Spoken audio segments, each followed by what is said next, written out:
Hi all, this is Miss Maravilla. So for this activity, students are reviewing counting numbers 0 to 10.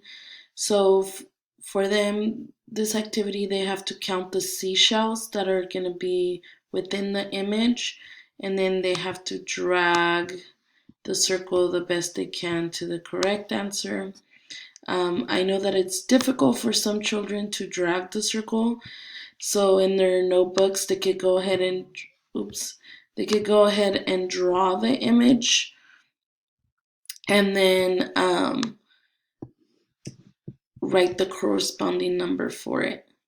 So for example, in my notebook, I will draw the seashells, 1, 2, 3, 4 seashells, and then write the number 4 under it. But if they could click and drag, then they could go ahead and do that too. Again, just a reminder, if they delete a slide, they could press the back arrow, and it should bring it back. Que para esta actividad, estudiantes tienen que contar cuántas conchas hay en el retrato y luego tienen que arrastrar el círculo al número que le corresponde. Si es difícil arrastrar el círculo para su hijo o hija, pueden dibujar las conchas o pueden hacer círculos si eso es difícil, que representan las conchas y luego escribir el número.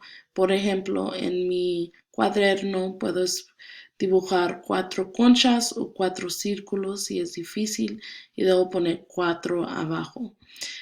Otra vez un recuerdo, si se les borra un trabajo o como por ejemplo aquí lo borro en accidente, le pongo aquí y luego sale otra vez.